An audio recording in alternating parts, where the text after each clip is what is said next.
Good morning, everybody. You are tuned to Computers 2K now on the Nissan Communications Network. I'm Amnon, your host for the next couple of hours, along with Spence. Why don't I hear you? I am not hearing you. There you go. Okay. I was muted because I was It doesn't matter why. You were muted. making obscene sounds. And Nick is here. I am not muted. Yeah. I don't think. I don't know what's going on with Gal, but he'll probably join later. Our number is 919-518-9773. Computers 2K Voice on Skype. Today's show is made possible by Vimix Software, dudeandit.com, and is sponsored by Tom Sinclair of Live Streaming Gear. And just a couple of weeks till Christmas? Mm-hmm. They are complaining they're not selling enough. Oh, really? Yeah. Who is? What kind of retailers? I don't know. I mean, I just came across the thing and they were saying that. Oh, no, that was about Black Monday. I mean, what do you call it? Cyber Monday. Cyber Monday. They said it's down 1.4% from last. Well, maybe because it's spread out more. That more people have been buying online anyway. Yeah. So, yeah. If you're looking at just that single day's numbers. Plus, I think there's a lot compared of people. to last year was the 2020 was the highest ever in Cyber Monday, and that makes sense based on the conditions of last year. Everybody. So being down 1% this year is not probably the most surprising thing because now people are finally able to go back out and buy things in person. Yes, so if you can find it. Shopping in person. Yeah. Morning, guys. Good morning. Morning. Good morning. Good morning. You were saying, Spence?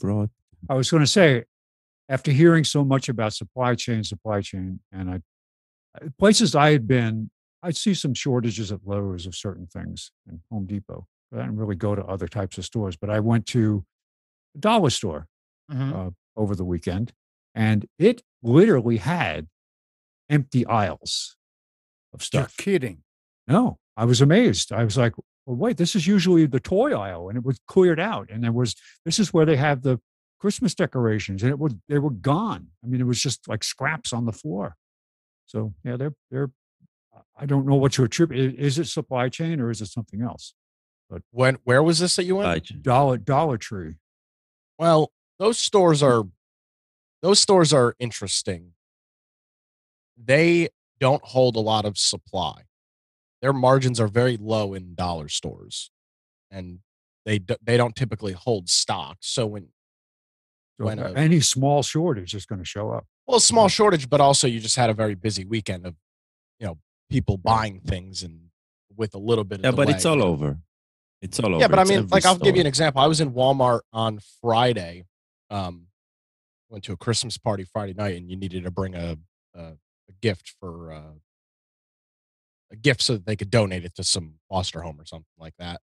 And the toy aisle in Walmart was plenty full. I mean, there's just plenty of things available. So you found the appropriate scented candle you were looking for? No, I went. I bought a nice little Nerf gun. So, but I mean, they had plenty of them and a whole bunch of different stuff. Those aisles were fully fit. Stock. We were yesterday. We were in South Point. Okay. Mhm. Now, South Point on Saturdays is unbearable. There Was it? weren't that many people, and um, the big stores, Macy's, Belk, all those, right? Mhm. Not a lot of people, and not a lot there's still a lot of stuff, but if I don't know, 2 3 years ago you would go there and the racks would be packed because there was so much to sell. This time there were not a lot, so it's everything is thinning. It's they're trying not to show it. If you look closely, there's a lot less. There was an article I saw about some supermarkets are actually putting advertisements on their shelves to take up spaces where there's empty shelves, graphics and things. Well, I mean, I don't know that it can get worse. Let's put it this way. I hope it doesn't get worse. Well, they're talking about one of my friends. He's a CEO of a manufacturing factory about 2 hours, an hour and a half from here.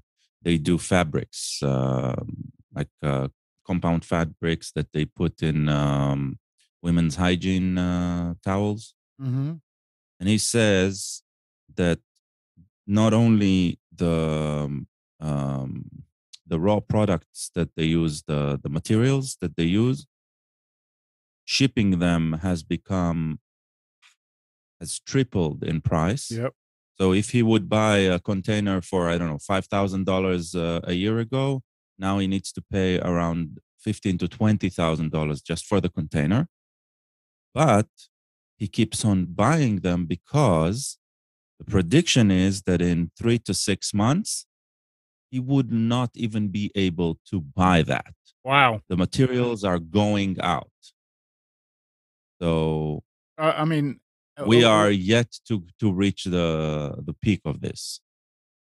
so that means that the factories that produce the materials that he's buying is not They going to will have run them, out or of they're not material. going to be able. They don't think they'll be able to ship. They won't be able to collect enough to fill a container. Well, Yeah. And so what happens right now is most of these factories, especially over here in the United States, where very little production of the raw mhm. material is happening, they are hoarding right now, right? And that is part of why the prices are going up. So it's a vicious cycle, and everybody's predicting the peak to be at least a year and a half forward until we reach that peak before things start rolling back to what we were used to before. So yeah, I think we haven't seen the most of it yet. Well, Yeah. but that's Brace just somebody. yourselves. That's just somebody's opinion. Huh?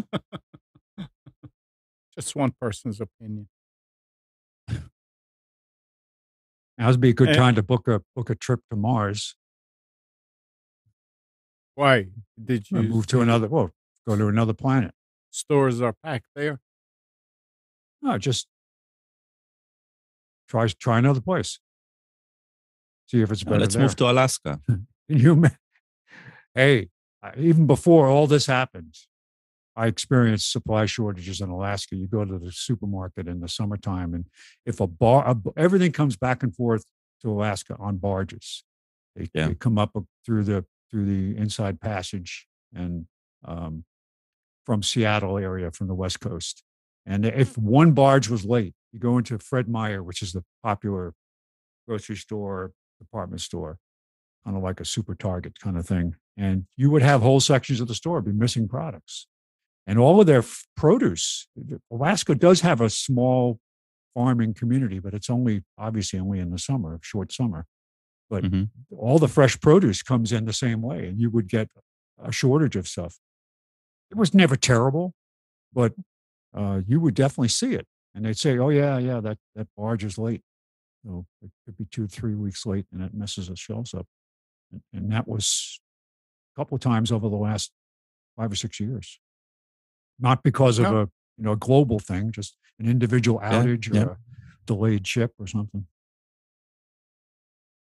Um, but so here's another take on this: is Apple is suffering from a global supply crunch, is now confronting a different problem: slowing demand. The Mm. company has told its component suppliers that demand for the iPhone 13 lineup has weakened, signaling that some consumers have decided against trying to get the hard to find item. Already, Apple had cut its iPhone 13 production goal for this year by as many as 10 million units, down from a targeted of 90 million because of a lack of parts. But the hope was to make up much of that shortfall next year when supply is expected to improve. The company is now informing its vendors that those orders may not materialize, according to the people who asked not to be identified because the discussions are private. So it's interesting. There's not enough. Everybody wants it. So they said, I can't find it. So I'm going to go and get something else. And the company that thought that they're going to lead is now trailing, not because it's bad product, but because product is not available. It's it's interesting to see the different takes on this on the situation of the supply chain. There was a pharmacist interviewed this morning on the new show I was watching, and he was talking about how his I think he's in Atlanta, Georgia, something like that. This is a Sunday morning at 7 o'clock. His phone is ringing in the back. He has to keep like picking his handset up and putting it back down again. He's working on Sunday morning at 7 o'clock, and he's swamped with people calling to try to get drugs. And he said problem is, and it started a couple of years ago. It was pre-pandemic. He said there were exposures due to raw materials. A lot of raw materials come into the United States where they're made into drugs, but there are many places around the world that want to make drugs, but they can't get the certification. When you build a line that builds a drug, it has to meet a certain specification for cleanliness and sterility and all that stuff, handling. And it's really hard to build that. It's very expensive to build that environment. So a lot of the raw materials are produced somewhere else, shipped to the United States where they're finally assembled, basically. Capsules are made or whatever. There are places around the world that can make it, but it's extremely expensive. But he said, yeah, the problem is that even the raw materials now are in shortage, so that even the companies that can make it can't. But he did say one encouraging thing, because the exposure started a number of years ago. There were several companies that were pulling in manufacturing to the United States, and that's still in the process of ramping up for certain things. So it's not like they were unaware of it and just got caught suddenly unaware. They were aware of it, that this was an exposure, and started to do things about it. Well,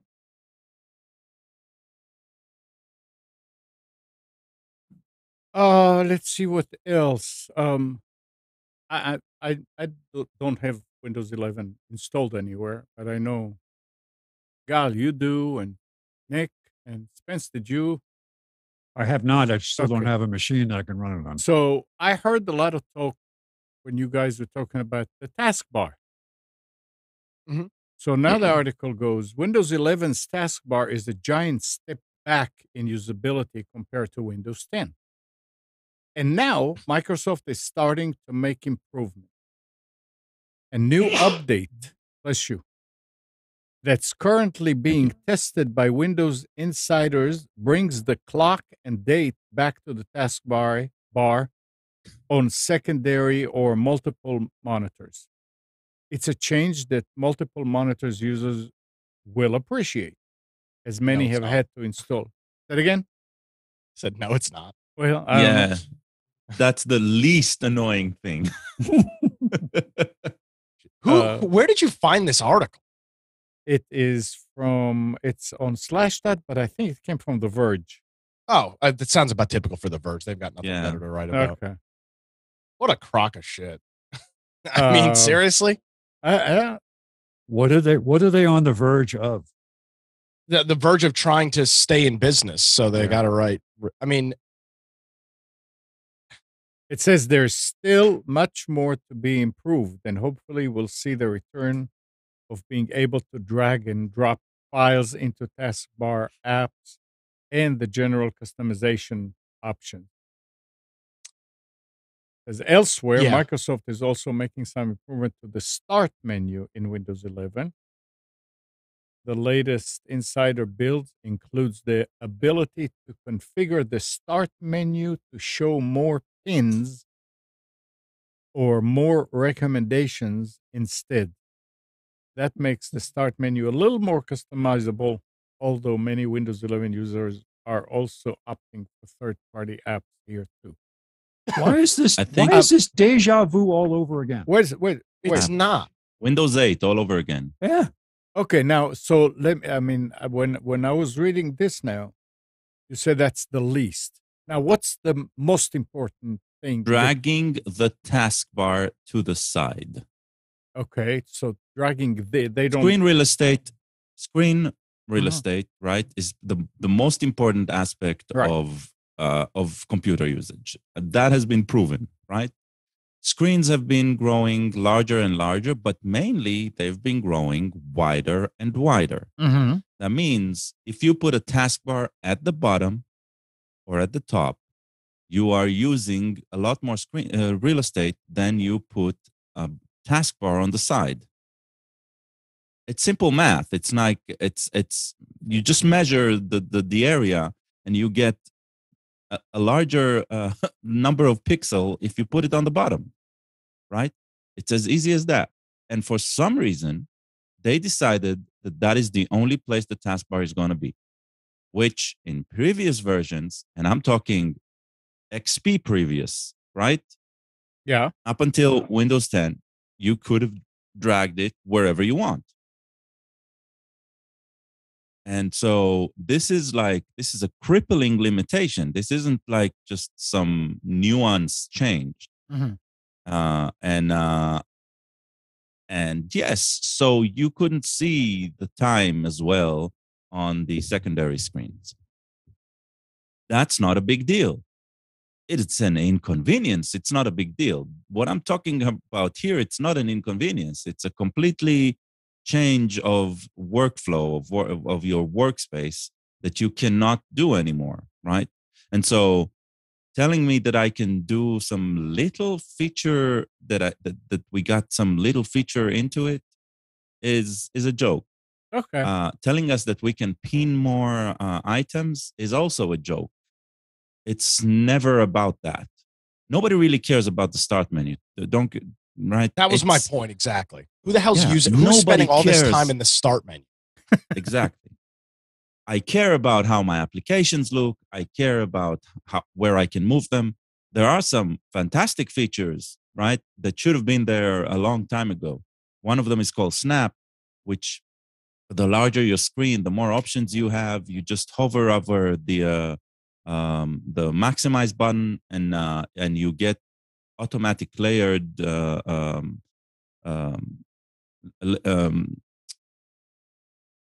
automatic layouts of your screen to put multiple windows side by side, or to quarters or something like that. Very visual, very easy to use. You don't need to be a techie to understand it the minute you encounter it, and there's a good chance you will even encounter it automatically on your own, just because you your mouse stood for a second above the maximize button. So they did a lot of good, but this particular aspect of it is such an annoyance that literally stops people from upgrading to an otherwise great OS, right? So Bring back Vista widgets. Windows 8 all over again. Bring back Vista widgets. Oof. They are back, by the way. I know. Yeah, in that stupid thing that yep. that's the first thing you would, it's not only that it's there, right? Those ridiculous info widgets is they are on by automatically on hover, so you will see them and they will annoy you the first minute you encounter the OS, and that's the first thing I disable. I'm unpacking my storage container of unused licenses for Windows Bob. So we can start like, hey, that's going to fix it all, right? I think Windows Bob was a superior option when it came to UI. Yeah. This is where I struggle. Are there issues with Windows 11? Yes, sure. But that article on The Verge is just nonsense. It's just it's not it's clickbait, which is what you would expect because none of these tech sites actually write anything useful. But it's I don't know. Yeah, I'll tell you this. I'm an it's also avid in Windows Ars user. Technica. What'd you say? It's also in Ars Technica. I'm sure it is. It's. I mean, yeah. They all consider tech from each other. I would consider myself a power user, and I've said this, and I'll say it again. I'm not a Windows fanboy. If you've watched this show for any period of time, you know that that's the case. I have had zero issues. I have zero complaints with Windows 11. Are there things that are a little bit annoying, like that you just can't right-click on the taskbar to open up Task Manager? Sure. But now I've just taught myself to just right-click on the start button. It's not a challenge. What are you talking about? Control, Shift, Escape. It was exactly there since Windows 3. It has been. But I'm saying, if first of all, how many times am I opening Task Manager? Not very often, maybe a couple of times a week at the most. If I was opening it, as Gal mentioned, if I was opening it 20 or 30 times a day, I would use the keyboard shortcut, but I don't because I don't use it that often. I'm over the nonsense, and it's working because I've got an article right here claiming that just 0.21% of PC users are currently running Windows 11. So that means they didn't push it out. 1%. 0.2%. That sounds incorrect. I would have thought the same thing. This is from an IT asset management firm called Landsweeper. The company's recent investigation. I would say maybe 0.2% in corporate, maybe because they do not adopt early. I don't know. It just says it's now been over a month since Microsoft released the latest version of Windows, but survey suggests that less than 1% of PC users have upgraded. This is the company's called Landsweeper. It says the company's recent investigation used data from more than 10 million Windows devices running on businesses and home networks to find that Windows 11 is the 5th most popular Windows operating system. More PCs are running Windows XP at 3.62%, and even Windows 8.95% that are running Windows 11. And they claim that the TPM requirements are the reason that people are not that that. And have you seen any advertisements, like big ad campaigns? No, and I don't think you'd want to see them yet. No. They put it out for their power users for the most part. Those people have upgraded and have installed. I installed it the day it came out. They've dealt with their little issues and bugs and things of that nature. And once it gets to a mature enough point where they've got things dealt with, like Gal mentioned, just moving the damn taskbar to the left or the top side of the screen, once they have stuff like that figured out, there'll be anybody that's running Windows 10, there'll be big pop-ups constantly, just like there was when you had Windows 8 or 8.1 to upgrade to 10. But it's not there yet. So the number's not surprising, but these stupid articles about these nonsensical issues. I mean, Well, I don't even know how many times I've clicked on the start button. And I'm looking at it right now. I haven't even noticed this stuff because you just don't use it. Who the hell uses the start button? What are you doing on your computer that you're constantly in the start menu? If you need programs, pin them to the damn taskbar. But I want to be an influencer. I want to have things to complain about. Have you noticed?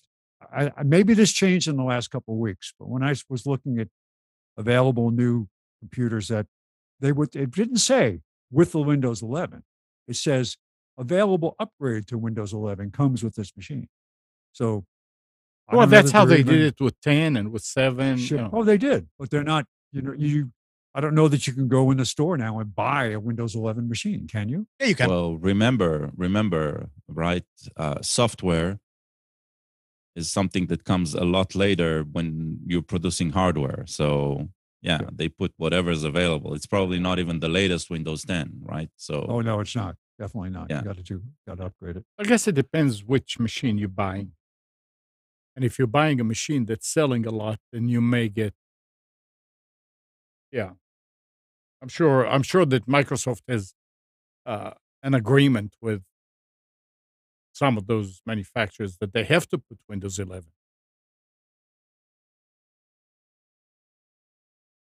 Well, we'll see.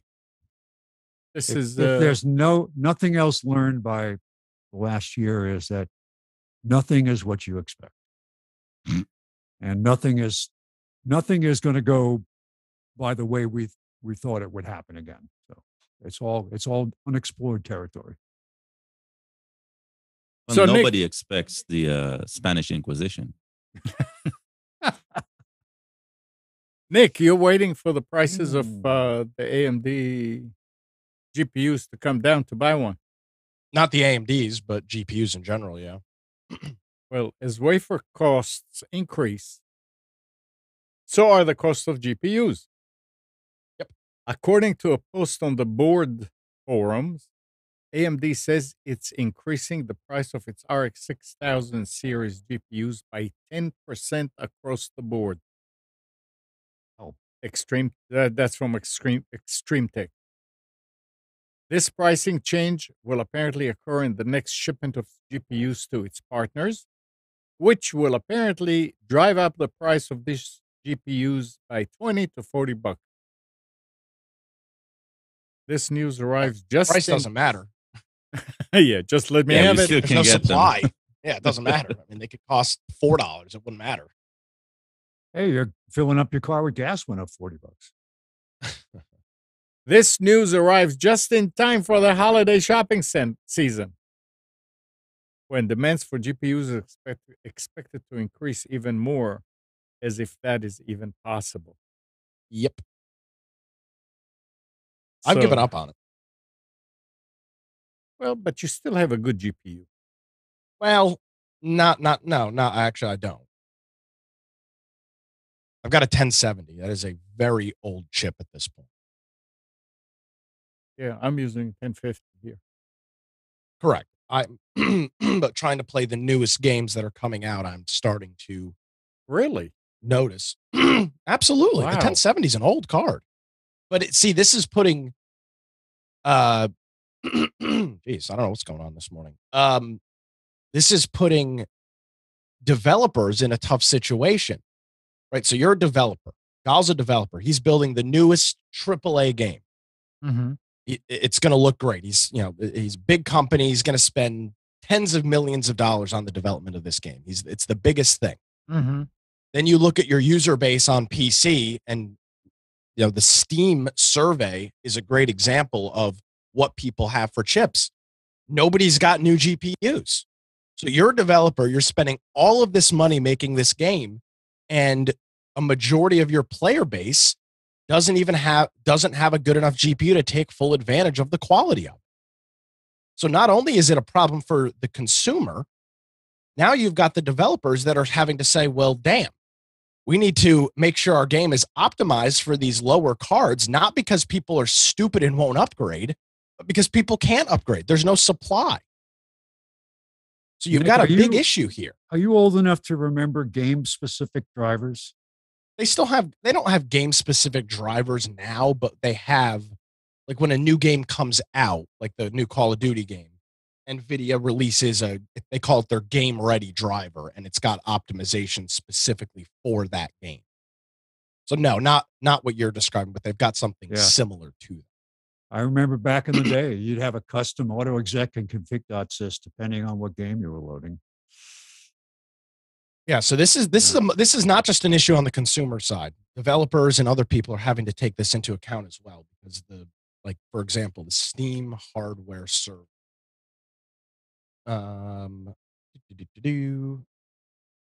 Video cards. Here are the top video cards on. These are the top video cards that people are running across Steam. And Steam's got like 20 million active users. 1060, 1650 Ti, 1050 Ti, 2060, 1050, 1660 Ti, 1070, 1660 Super, 2070 Super, 1660. The first 3000 series chip is 10 down, and it's the RTX 3060 laptop. The amount of people using that is only 1.82%. That's so this is showing you that. What'd you say? They're all mining. It doesn't matter if they're mining. Even if they have Steam installed on the computer, they're part of this survey. They don't even have to play games. And it's the 3070 has 1.8% user share as of November on Steam. So it's not only that I can't buy a card, it's as a developer, what the hell are you supposed to do when you've got people that most used card is the GTX 1060? The 1060 is an old card. 1060 has been out for years. All right, I'm no programmer, but it seems you're talking 2016, I think, for the 10. Yeah, the 1060 came out July 19th of 2016. It's 5 years. Yeah, that's old when that's old for a GPU. Think about how technology has changed in the last 5 years in terms of, look at it, a Core, a 7th generation Core series versus the 11. That's a big change. Ryzen practically didn't even exist until first gen Ryzen was just coming out in 2016. So for those developers, is there no way to make the driver, like when you install it, to say, okay, what video card do you have? And then when it installs it optimized for that particular card. So they don't have to. Well, they do. It's in the game settings. They've got optimization in there. But my point is, the developers are having to spend more time testing and verifying these cards, verifying these games on older cards, because if you make it and it doesn't work. I've always been some people like to complain like, oh, this doesn't run well on my computer. This doesn't run well on my card. Well, you've got an old computer. You've got an old graphics card. I mean, when a new game comes out, I'm not expecting the developer to have to optimize the game or make it playable for you because you have an older card. But now they don't have a choice, because it's not that people are lazy or don't have the money to upgrade. It's that the cards just don't exist. So it's just I would imagine in development, this is a big frustration for them, probably more than anything else. Is, wow, we want to make this game look stunning. We're going to make it look phenomenal, but less than 1% of the users are going to see it. Mm-hmm. That's got to suck as a developer. So, well, and so it doesn't look like things are getting any better or going to get any better for that matter. But we'll have to wait and see. Remember the concept of fragmentation back in the days of releasing apps across smartphones, where you could go ahead and you developed your new app for that environment, but you had to pick, well, what version of the 10 that are out there now do I have to support?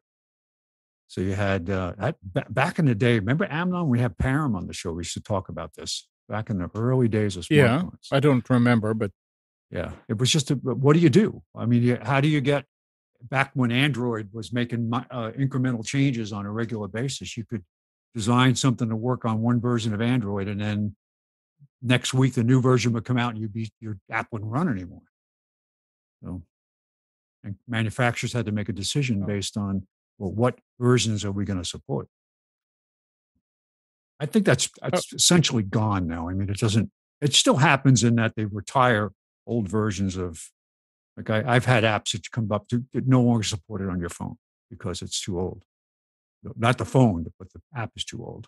Well, and iOS, I can't speak to Android, but on iOS, Spence, I'm sure you've seen it. If you have an older device, they've got like a versioning system now. So it will install the latest version that is compatible with your device, which it never used to do. The version of this is available. Would you like to install that? And it says yes. That, to an extent, I have my oldest iOS device is pretty old. It's an iPod Touch. And I don't even remember what version of it's on it, but a lot of stuff doesn't run on it anymore. You can't run Netflix on it. You can't run Amazon Video. I mean, there's a lot of it's just too old. Mm. All right. So yeah, that versioning thing is cool. I'm glad that they've started to, because that wasn't the case in the older days. It was just, new version out, doesn't work. See ya. You're SOL. Yeah, pretty much. The worst issue I had, and it pissed me off, was that I had purchased a poker game from Microsoft. No, not from Apple, I should say. Apple one time produced games for the phone, and I bought a version of a Texas Hold'em that was great graphics. It was a great game. Got to the point where it said no longer supported, and we're not updating it. I said, I bought this, and it was expensive back then. A lot of people weren't happy. Not enough.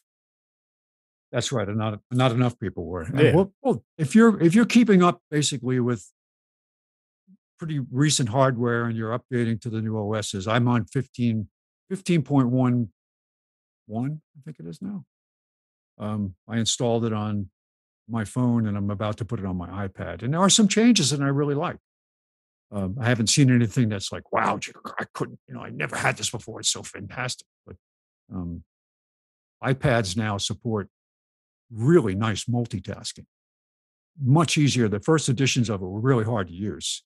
It was just like, how do I open the window? The only way you could open a multitasking window was you had to have the icon you wanted of the app you wanted to support on your taskbar at the bottom. Otherwise, you couldn't launch it. Now you can launch it. It's really good. And most things are supported. It used to be, it was a very small subset of apps that would support multitasking. Sometimes it opens and I don't want it to. And it's like, how do I close this? Do you remember, guys, we talked a couple of weeks ago, it was in the news, about the group that was trying to purchase one of the few copies of the U.S. Constitution. Oh, yes. Yeah. And 25 million or something like that. They pulled together. The idea was to use pool donations by people via Ethereum to get the winning bid. Alas, Citadel CEO outbid the group and took possession of the cup. Now, the group, Constitution DAO, is in the process of refunding the donations, the BBC reports. And the people getting their money back are finding it can be quite expensive. Yeah. They're writing that That's because they wrote it off and then now they can't. The No, Ethereum, it's because how Ethereum works. yeah, Ethereum network records its transactions on the blockchain. The same basic technology idea that powers other cryptocurrencies such as Bitcoin. And like Bitcoin mining, it requires computational power to run. Gas is the fee paid to those who run the computer systems to facilitate transactions. And it changes price based on supply and demand. That means that at times it can be much more expensive to make any kind of transaction, depending on how busy the Ethereum network is. And the network has recently seen high usage and high gas prices. On its official Discord, the group said it had 17,437 donors with a median donation of $206. High gas fees mean that small donation could be severely hit by transaction charge. Yeah, So- because it's not even a percentage of the Right. transaction. So it's the moment I saw that, I learned about it about, I don't know, 3-4 months ago, and doing some transaction that required Ethereum, and that is the last time I'm going to use Ethereum because it doesn't make any sense to me. I'm sorry. I mean, I understand the design and I understand why the designers of it thought it was a good idea, but it also means that the moment this cryptocurrency becomes more popular, it's going to be more expensive to use. So it doesn't make any sense to me in any way. There were people said that they will not get any money because they put Yeah. a real low amount and it's going to cost more than. Yeah. It is ridiculous, but It's another flawed system. yeah, and I read some articles that said that they're looking into trying to fix that somehow. I don't know. Yeah. What's the company that's going to take over sponsorship of a major stadium in January? Which stadium? I don't know which one it was, but a cryptocurrency company is going to take over naming rights of a major professional stadium coming up soon. I can't remember what it was. Just shows you how they've arrived. No. Yeah, they're taking over the Staples Center. Staples, in, that's Los it. Angeles. Yeah. All right, Spence, are you ready for special? It's that time. It's Yeah. Well, amazing how time flies when you're having fun. yeah, it does. Yeah, I guess I could.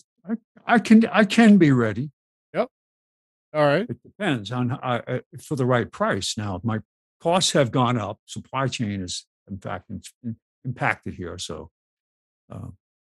you have to be prepared to pay double what you normally pay to get the specials done, maybe triple. So one thing I stumbled across, and I put it on the front page here. I will see more of it later. Is you can still buy these fake gift boxes. Oh, I love it. Some of them are so funny, and we'll see some more later on. But gotta laugh. My first fire, good for ages 2+. Very good, very good. All right.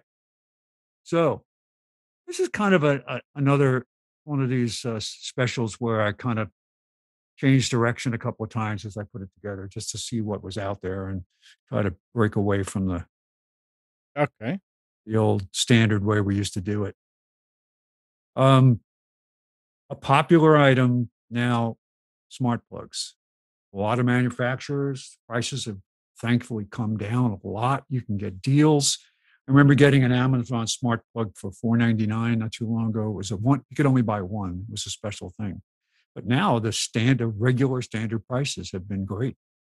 So here's a recap of some of the ones that I've used and like, and the pricing here, which is pretty good.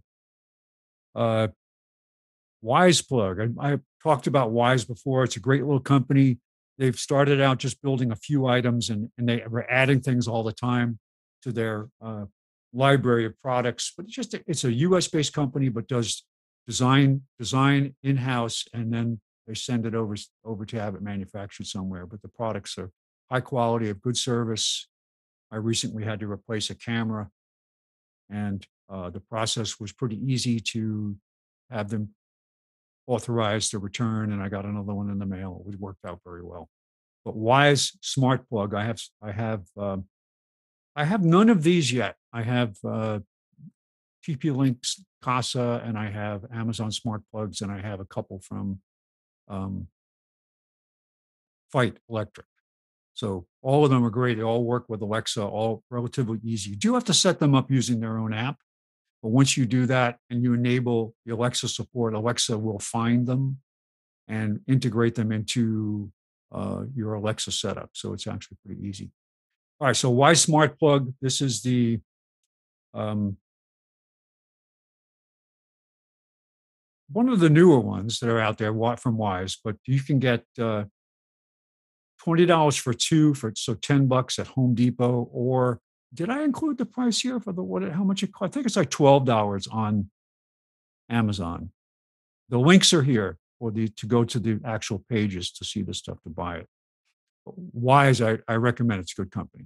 They make cameras, they make all kinds of, they make vacuum cleaners, they make a robotic vacuum and a rechargeable stick vacuum. It's just some interesting stuff. The Casa Outdoor Smart Plug. What's nice about this is it's weather rated. I actually have this under my house for controlling a dehumidifier and a fan. That's all done on a schedule. $19 for this dual. So it's $10 a smart plug essentially, but it's in a weather hardened form factor that you can use. Really good product. And finally, the Fight smart plugs. You can get a 3-pack. Again, it comes out to be less than $10 each. So you can get 3 for $19.99. And you can either order this, so it's $6.66 per plug. You can either order this from Costco, and they usually have it in the store. You can go get it. But good stuff. All right, I was watching the news this morning, and one of the featured stories was about, are you having a problem with having packages delivered to your house? So what the guy went through was actually Wise cameras, either the smart doorbell or the outdoor camera, and an armored delivery box called the elephant trunk that you can mount on your porch. And now it's granted, it only accepts boxes up to a certain size, but it's literally a drop box, locked drop box for packages to be dropped off. I think that probably the right solution is a camera. I don't know how much. Well, there's too many videos out there to say that cameras are a deterrent, because obviously people still steal stuff with the cameras, because otherwise we wouldn't see all these videos, right? Either they're very stupid or they don't care. But the Wise video doorbell, I've installed several of these. Can't beat the price for $50. And what's nice about this is it's got a built-in light. So if it detects motion at night, it will turn on a light to light the scene. So if there's low light, the camera's pretty good low light, but it will light up, and that'll shock the person when the light comes on, right? And it's kind of like a security light at the same time. But that's built in. And it also comes with one thing that's different about this is if you install a Ring doorbell, you can set it up so it supports your current bell, your mechanical bell.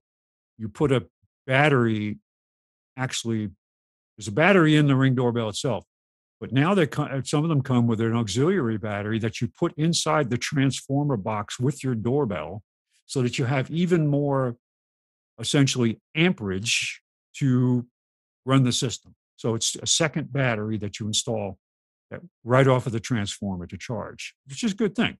But the Ring doorbell, you no longer use the mechanical doorbell, but they give you a Wi-Fi doorbell that you can plug in anywhere in the house. And you can set all different types of chimes with it. And you can set the volume. You can make it pretty loud. So ours is set downstairs by the front door, but it is so loud that you would hear it, and it plays kind of a calypso song. So we know it's the doorbell playing. But that comes with the Wise doorbell for $50. And then the Wise Cam version 3, they've got two different types of cams. They've got the battery cam that will work depending on how much you use it, will last quite a while, it's rechargeable.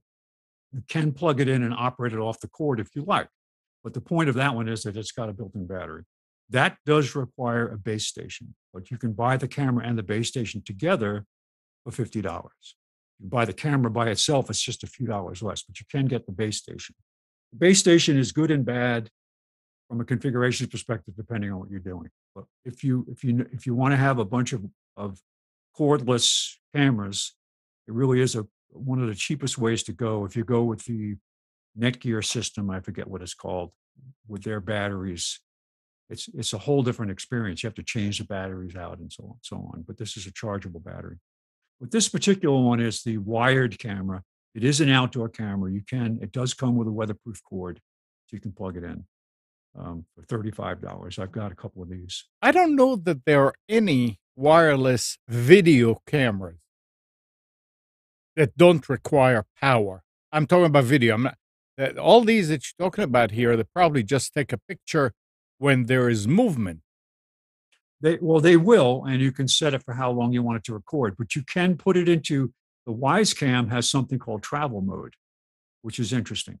What it does is you press the button, you press the button to start the pairing.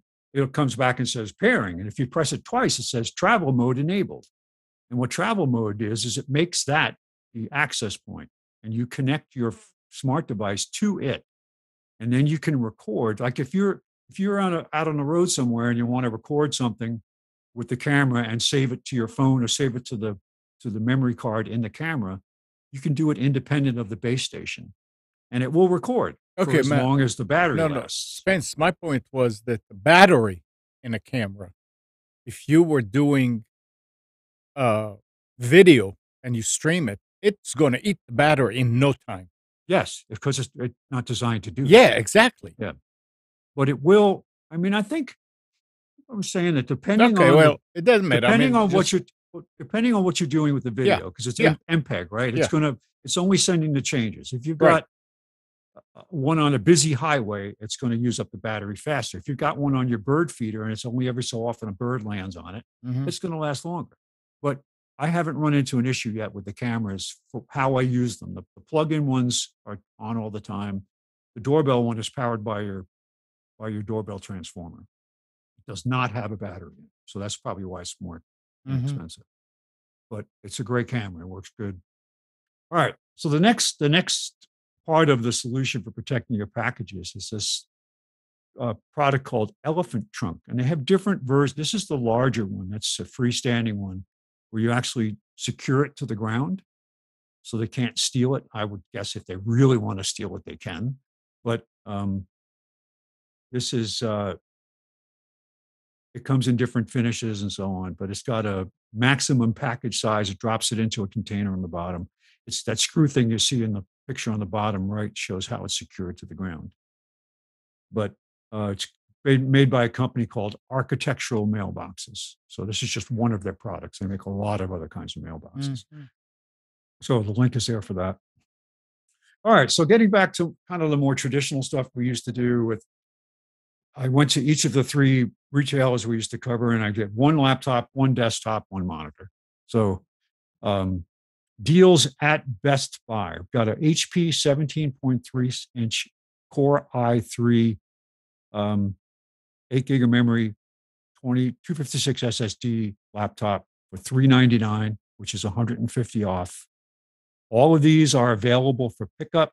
Let's see, all these are available locally today for pickups, so they're in stock, which is nice. So it's $150 off, normally $549. Got an HP Chrome base. This is the first time I saw it all in one that was a Chrome machine. So Chrome base, 21.5-inch touchscreen, all in one, Pentium Gold processor, 4 gig of memory, 64 gig eMMC. Limited. It's a Chrome-based machine. $479, which is $100 off the regular price.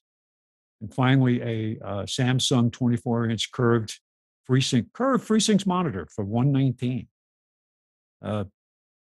Good price. Normally $199, so it's $80 off. Next at Staples, we've got an HP Pavilion i5 laptop for $349, which is $240 off the regular price. That's in stock. HP Pavilion Desktop Core i5 for $529, save $140, and a 24-inch HP LED monitor for $129, which is $40 off Staples. And at Office Depot Office Max, they were the hardest to find things today for some reason. They used to do their weekly ad, but they didn't have one that I could go look at directly. I don't use it to copy the images anyway, but it was kind of hard, kind of easy to go and look to see what was, what they were advertising for the day. Got a Lenovo IdeaPad i3, very popular machine, 8 gig of memory, 256 solid state drive for $519, which is $180 off. Got a Dell desktop PC, Core i5, 8 gig of memory, 1 terabyte hard drive, spinning hard drive, 256 gig solid state drive. So it's got both for $549, save $150. And a Dell 27-inch LED monitor for $129. That's a pretty good price for that size monitor. Normally you're seeing them in a 24-inch or 24-inch class range for this price. So that's pretty good. The prices on monitors have stabilized and come down a bit. And finally, Amnon, these are for all. I ordered one of each of these for you, for all of your holiday gift giving this year. Fake gift boxes. Some of these are absolutely fantastic. Knapsack sleep hood, so you can take a nap anywhere. The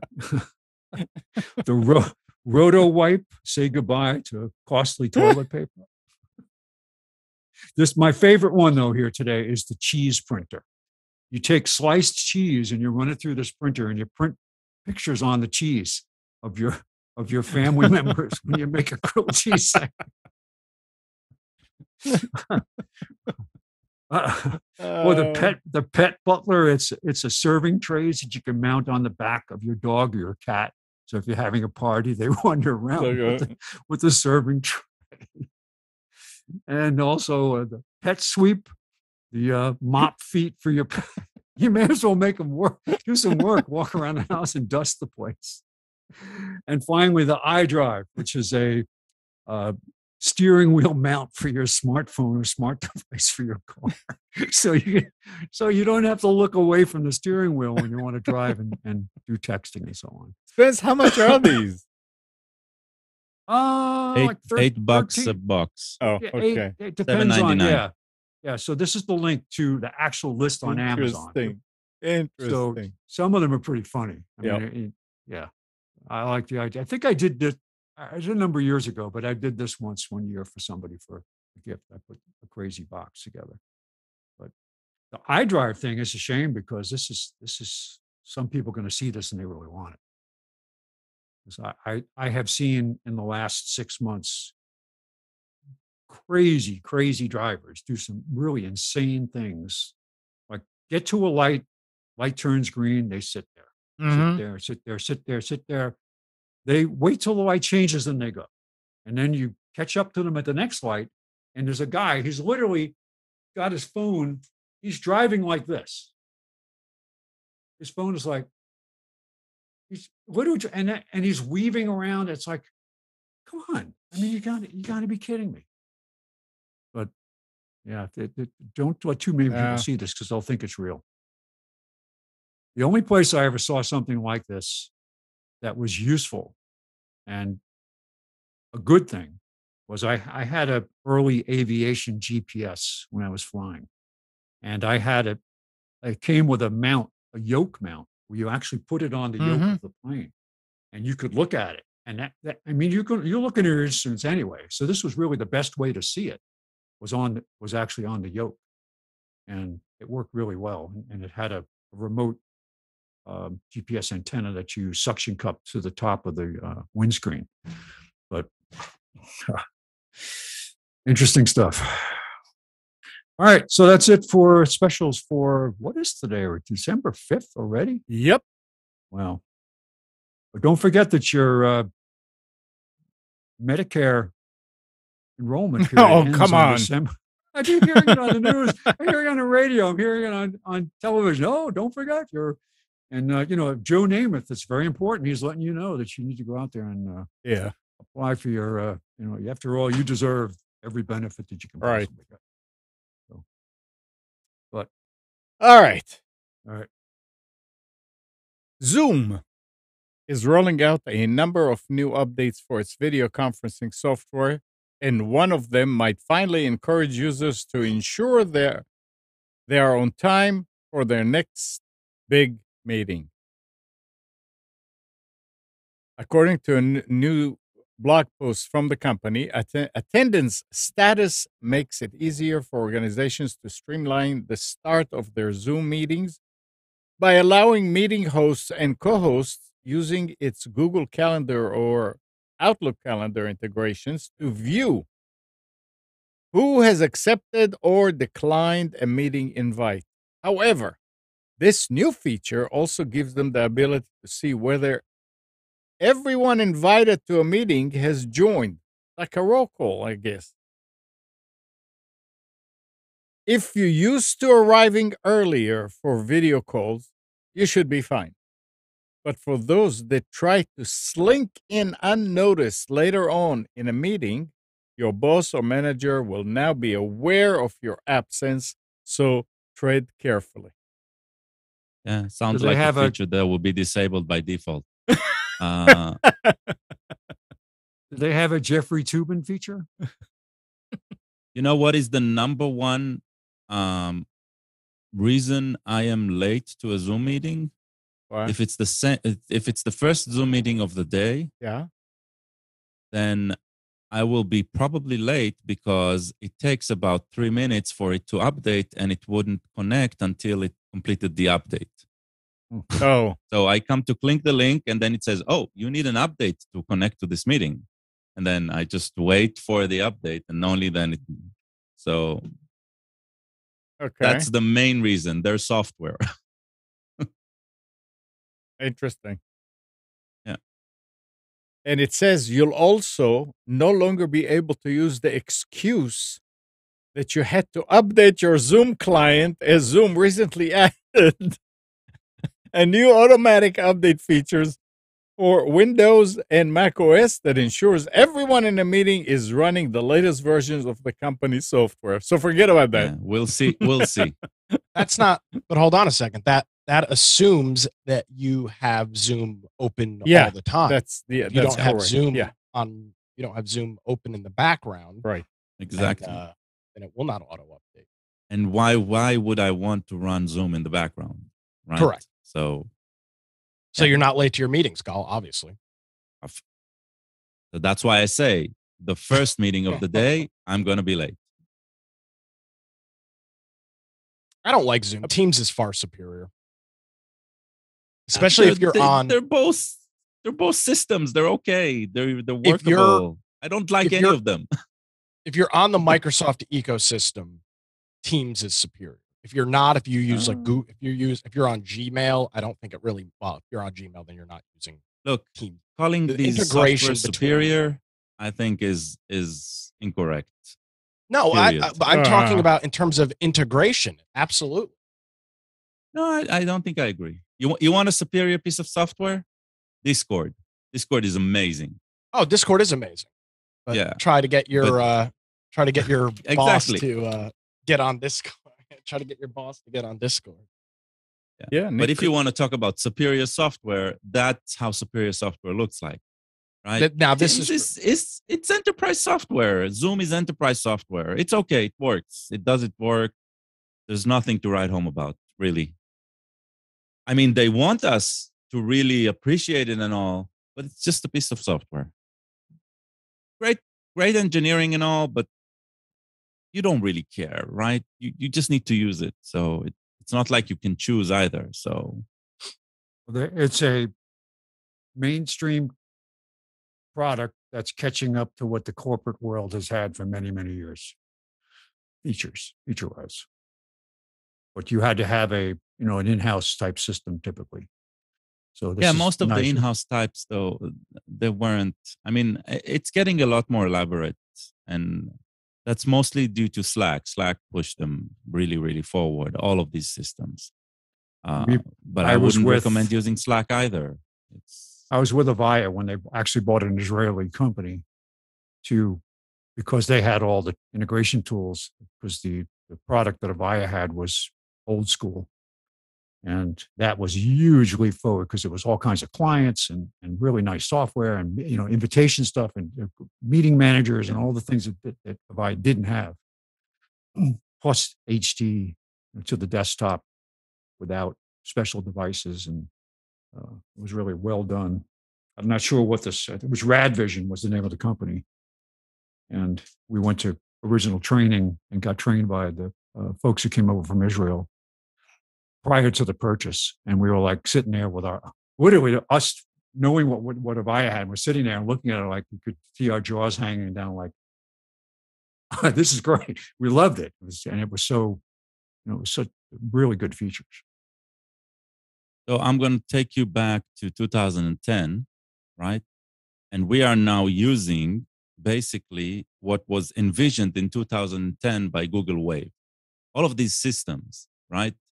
Remember that failed product Google tried to push, Google Wave? They looked at it as the replacement for email. It's going to be chat and messaging and email and group work all meshed in together. Teams, Slack, all of these systems, they're basically what they tried starting then. It was just a feeble attempt at the beginning of it. That's all. So you can draw a direct line of evolution from that rollout to what we're seeing today. I mean, but when you understand how Teams work, you'll understand why I'm saying it's not superior. Teams is SharePoint in a very clunky way. So when you're thinking about SharePoint, you do not think about superior product in any way. So the backbone for Teams is SharePoint. Zoom is trying to be a lot like that now. So they're selling enterprise packages which are very similar in the workflow, right? You keep Zoom open all the time. It's an IM messaging system as well as a conferencing system, and so the conferencing is just the way to drive the product in. Slack, I think they introduced audio and video calls a while back, right? So they're all trying to do all of these things together in the same system. And the reason they're not superior is because they were never built to do that, all of that in the first place. The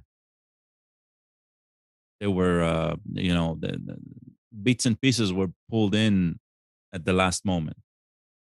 And when I'm comparing it to something like Discord was from the ground up was built exactly for this, and everything that it does in a superior way compared to the others.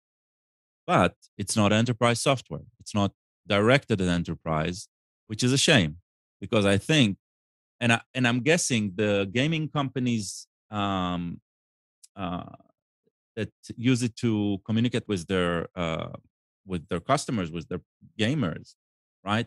They're probably using it internally as well, and I think they would, like, if we go and listen to their experience, they'll probably show us how well done this system is.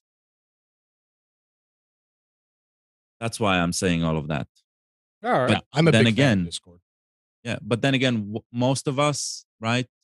Doesn't matter. We don't choose the ecosystem we work in an enterprise. So this is true. It is what it is. True. Yeah.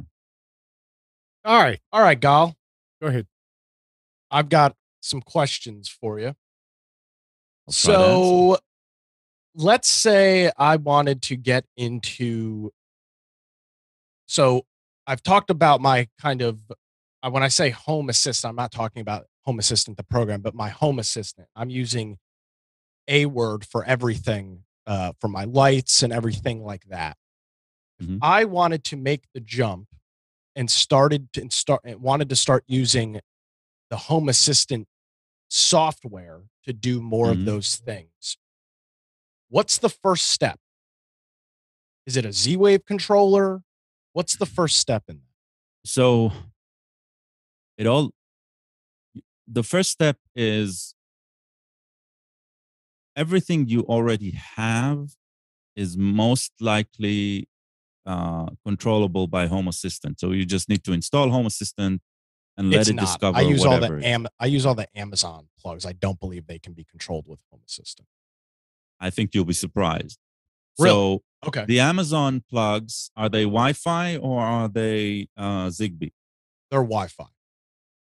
Okay, so if they're Wi-Fi, then do a search for Home Assistant. Put it in quotes because otherwise you'll get a lot of Google Home Assistant stuff because Google used to call theirs Home Assistant. So look for Home Assistant and the plugs, and see how people are pairing them. Yeah. So I be, did that. Okay. And the integration is through using, there's an A-word integration into Home Assistant that allows you to control the plugs, which work, which I'm sure which works. But if I wanted to, I'm just thinking long term. If I wanted to move away from using A-word or Amazon for everything, what would be that first step? You have a couple of ways. So the moment you decide to move away from an established system, the first thing you want to do is decide on not going outside of your home to control anything, right? Correct. And that's the problem with the Amazon-based plugs, right? So the three protocols that we're talking about right now are, as you said, Z-Wave, Zigbee, and Wi-Fi. There are Wi-Fi plugs that do not require an external server. Shelly plug are ones that I know of. You can buy Toya plugs, Chinese manufacturer. They do use a server, but there's a way of flashing them. So that's a bit of a hassle, but as far as I understand, pricing wise, you can get very well made plugs that way. Shelly plugs are from the factory. They can either use their external server or you can configure them completely inside your Wi-Fi. They don't need to phone home at all. So that's why they're great. So that's Wi-Fi, and they're usually rather cheap. Zigbee, check for the availability of technology that you have around Zigbee. You probably know Hue lights by Philips. Yes. All of that ecosystem that's Zigbee based. So you can buy the bulbs, for example, and hook them up. So you can either buy a Hue controller, right? That still means some sort of communication outside, not necessarily though, because the moment you pair the Hue controller in home, right, you can use the Hue controller as the Zigbee controller, but it is a bit limited. It's not like completely open Zigbee. Or you can buy a USB key to control Zigbee. The same thing for Z-Wave. You can buy a USB key to control Z-Wave, or you can use some sort of Z-Wave hub that hooks up to your network. And then you need to start buying plugs and switches. There are some rather.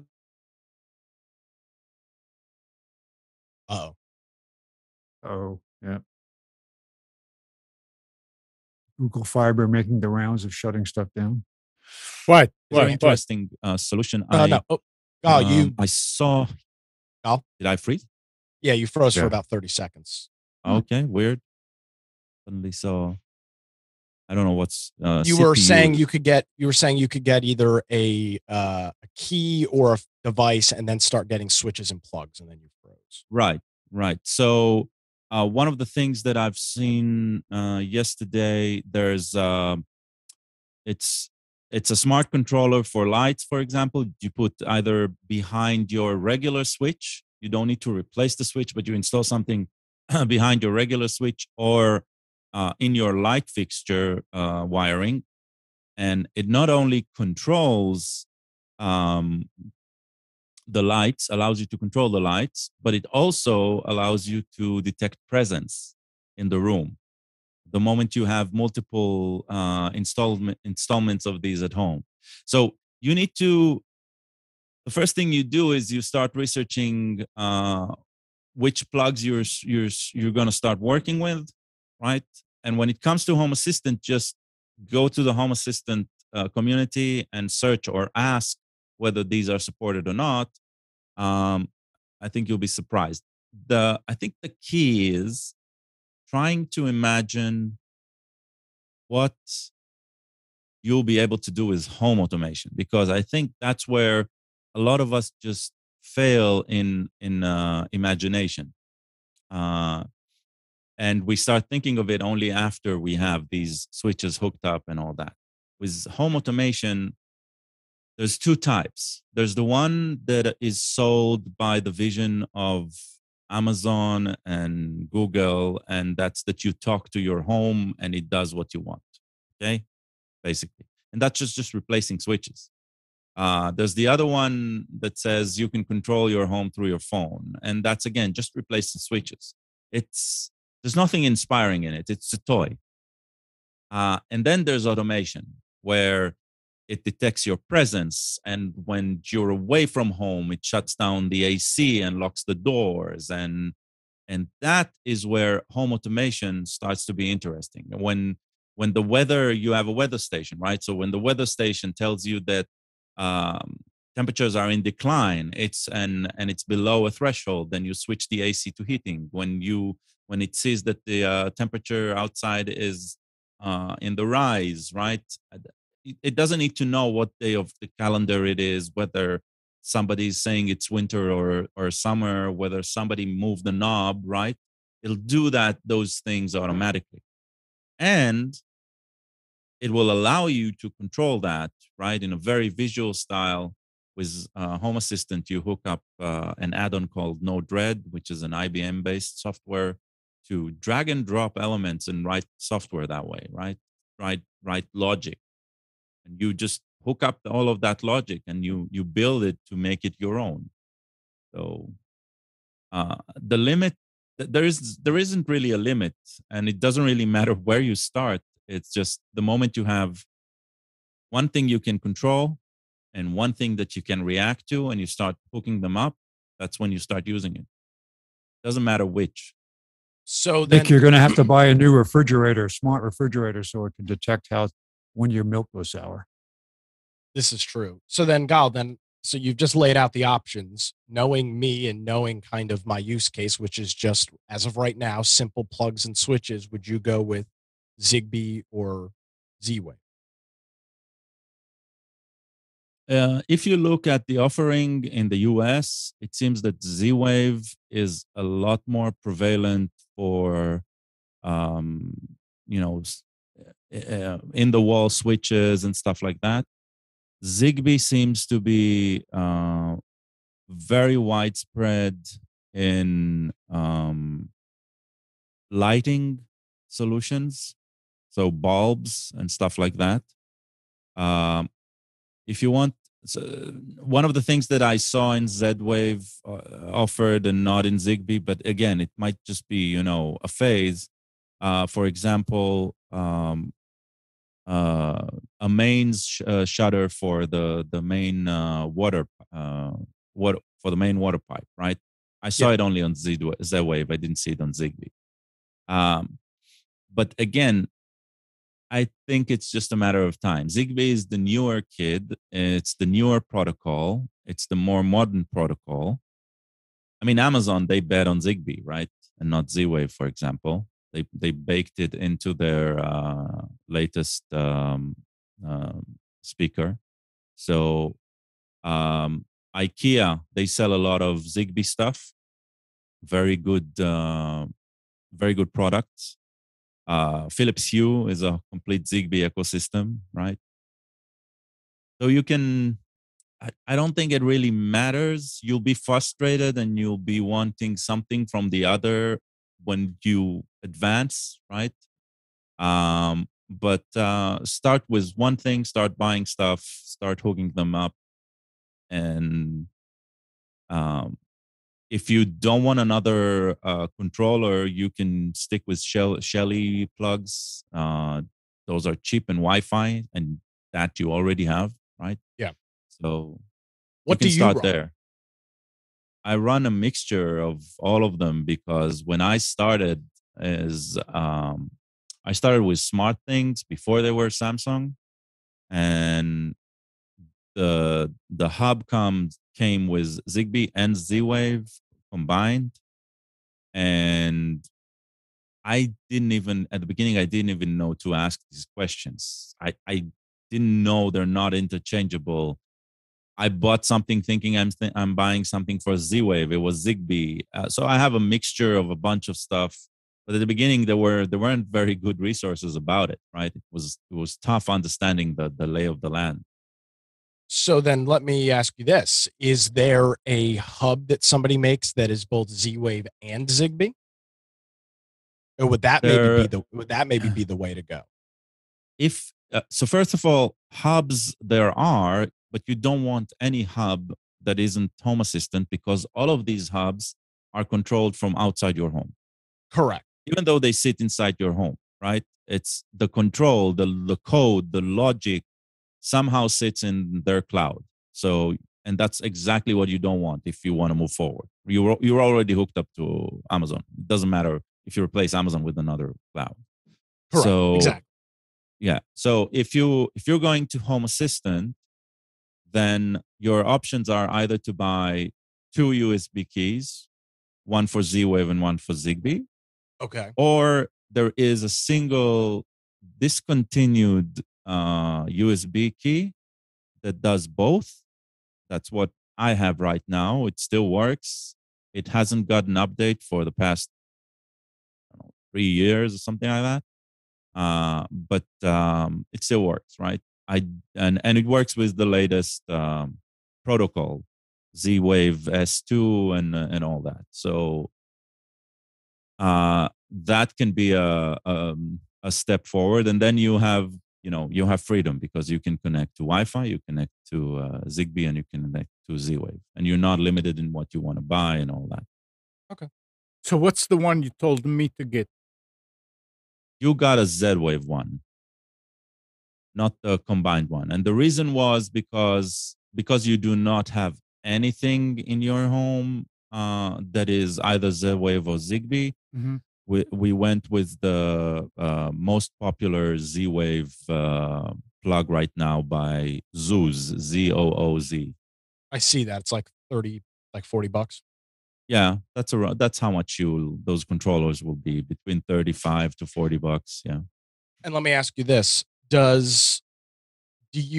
you have to connect this to your Home Assistant computer, or can you just put this anywhere in your network? Can you put this on any computer and will it communicate?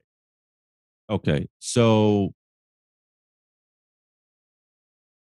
Because I'm thinking, because I run Home Assistant on a Docker container. No, excuse me. I run Home Assistant inside of a Proxmox container. So my question would be would I have to pass the USB from the host to Home that's Assistant exactly what to get you do. access? That's what you have to do. Okay. So I Yeah. need to make sure that I've got availability to do that first. Yeah. There is an additional option of you hooking this to, let's say, a Raspberry Pi somewhere else at home or a different computer, and it communicates over MQTT, which is a protocol for IoT. Yeah. But that sounds there is like also that probably more option work. if you want that. But yeah, the best way would be to plug it in. Okay. Directly. All right. Well, we shall see. Yeah, I went ahead and I plugged it into the Home Assistant, but it's not doing anything. Yeah, well, Something you don't is have wrong. any plugs yet, right? Well, no, but so where are you running Home Assistant? I run the Home Assistant on a little what is Amnon it? has a Home Assistant Raspberry Pi. Raspberry basically. Pi. Okay. But it's a standalone device that's running Home Yeah. Assistant. Gotcha. Yeah. Okay. Yeah. See, I don't have that. So. Your VM is basically on a dedicated piece of silicon in Amazon in Amnon's house. That's all. Gotcha. Okay. All right. Well, Thank you. I was because I had I've got I've got one of those outdoor light. I've got Christmas lights outside my house, and I've got Right. one of those boxes that you plug in, and it has got a light sensor on. And Okay. you can set it for how long you want it to run and all this and all that. Well, I'm having issues with it because it turns the light on for the outdoor Christmas lights, and Yeah. it sometimes is too bright and it shuts the damn light back off. So I I was completely looking understand. for an outdoor Wi-Fi uh, plug instead that I could just set up with either Amazon or something else. Amazon doesn't make one. That's what I would have bought, or maybe Mhm. they do make one, but it's like retardedly expensive. It's like $200. So I was looking, and it's TP Link makes one, but then you've got to use Casa, or Philips makes one, and you've got to use the Philips app. And I didn't want to install and create another app on another service to control one device that I'm only going to use for Thanksgiving and Christmas. I just didn't want to deal with So that. And that's why I started looking at Z Wave and Zigbee about something that was different so that I didn't have to set up another service, require another program, another app I have to have on my phone, link it to the Amazon device. And I got frustrated. And so the way I work, because I do have a Casa switch, a single Casa switch at which, home. by the way, I don't. work really well. The Casa ecosystem is nice. I I just don't never have a use whole the bunch app of stuff. though. I never use the app because it's hooked up to a Home Assistant. Bio, how? Wi-Fi? Yeah, and it detects it automatically, and it just works. So Interesting. you pair it once with your system, right? Actually, you know what? I doubt I'll even need to run the app. Yeah, because that's what I was Y- thinking. Is once I got the Casa thing installed, I would use my Amazon device to control it, but then I still have the app where I have to right. deal with the device and manage it and maintain it, and I didn't So want that. my Amazon, both the Amazon and the Google, because I have speakers that also have built-in Google's assistant in, right? They are both connected to the Home Assistant, and Home Assistant is giving them the devices and all of that. So all of the control is basically going through Home Assistant, even if I am talking to the devices through Amazon or through Google. Okay. Gotcha. So it's just about setting it up once. Now, do I like it that I have a Casa one?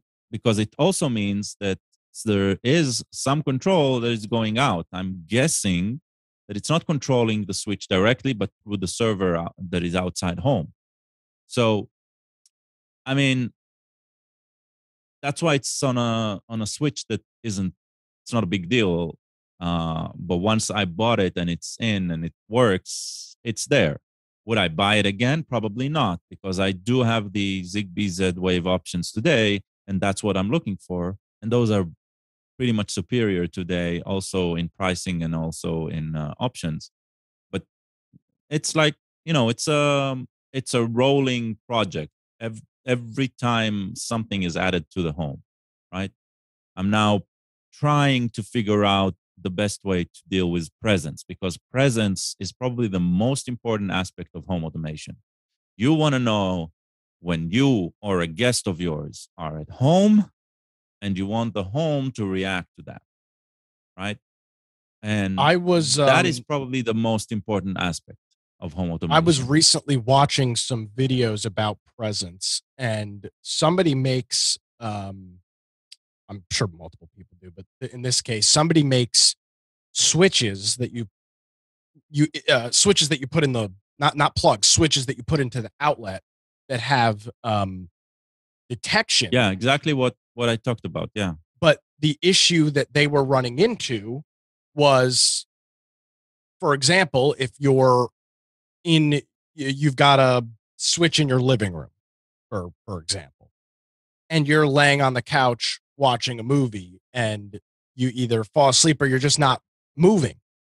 Well, now the device, depending on how you've got your system set up, if you've got it doing things like turning lights off and controlling air conditioning and things of that nature, well, now you've run into an issue where, because you're not moving or because of this, or maybe you just fall asleep on the couch, well, now, your things are going to get shut off and stuff like that. So, God, they started using cameras inside the house locally, local inside the house cameras with some software that actually detects people, motion or not. And they found that that worked out a lot better for presence, because even if you're not moving, the camera is still looking at you and and it even identifies the person. It uses machine learning to do that. And this is all Right. local, right? It's not on a cloud. It's not on it's all local inside. Right.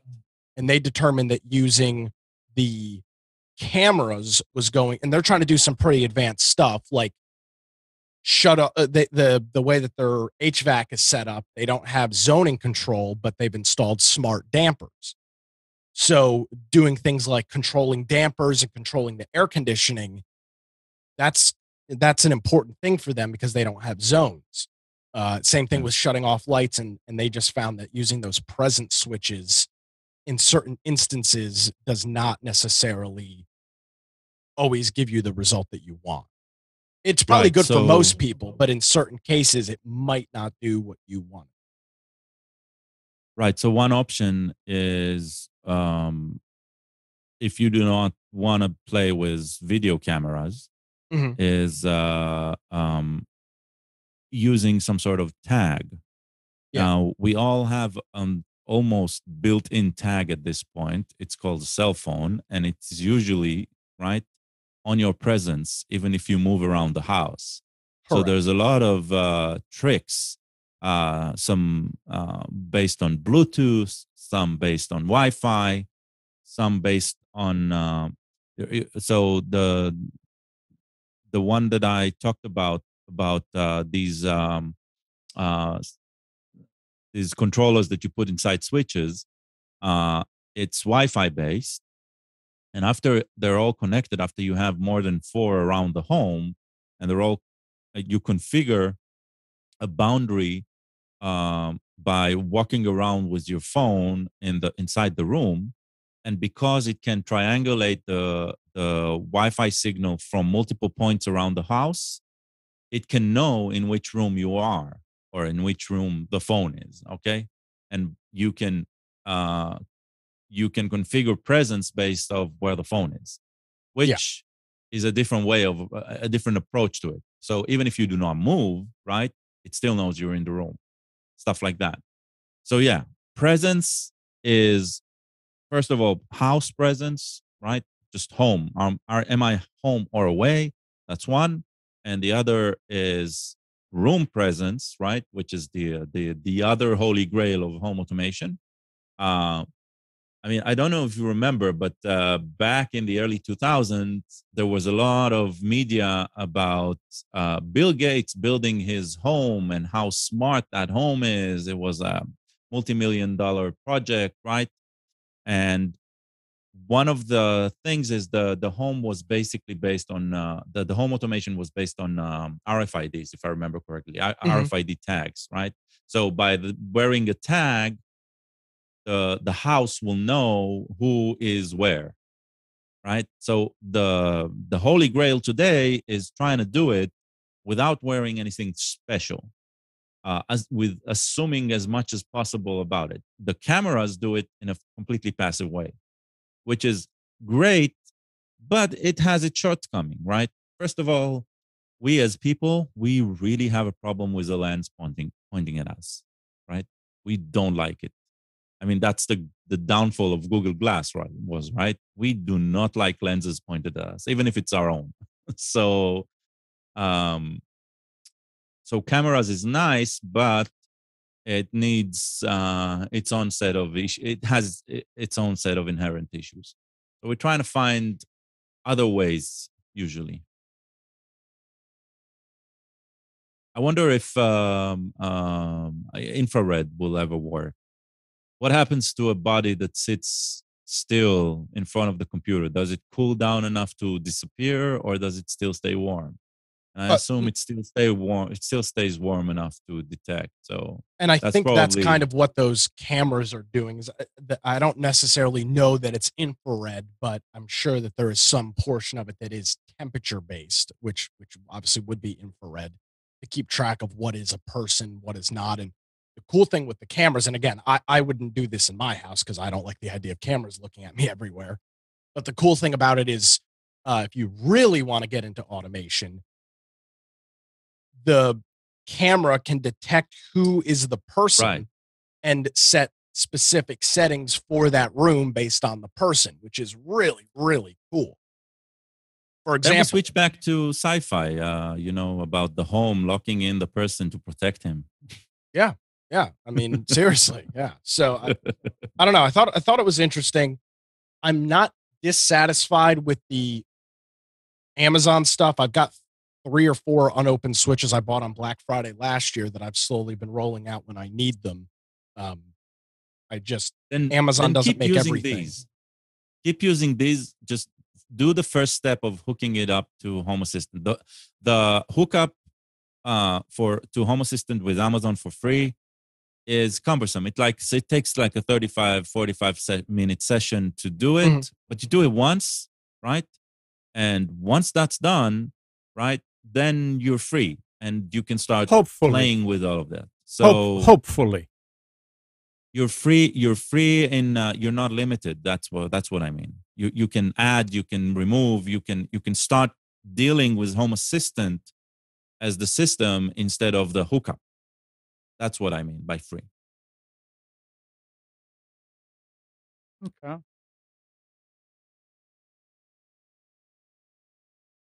All right. Nick, anything else? No, I've got. I was going to message Gal about it this week and ask him, but I decided to Now, wait Nick, so that we could talk about those it here. lights. I mean, when do they come on? When somebody approaches the house? No, dusk to dawn. Christmas lights. It's Christmas lights outside. Like, decorative lights. Yeah.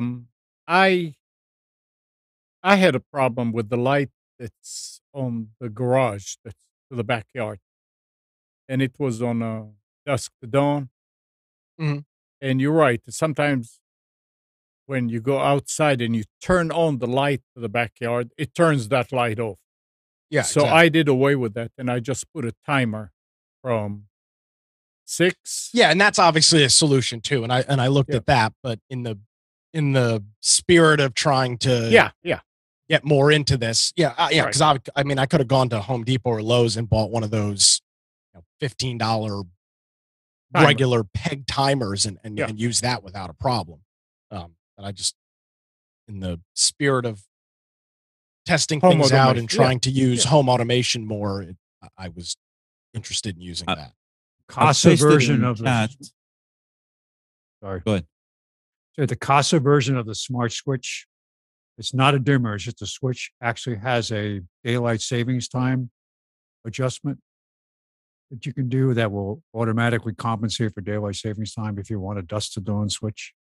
That's not. Yeah, and that's the one I looked at. That was the cheapest. The TP-Link one, the Casa one, it was the cheapest. But I didn't want to get another app and install it. Yeah.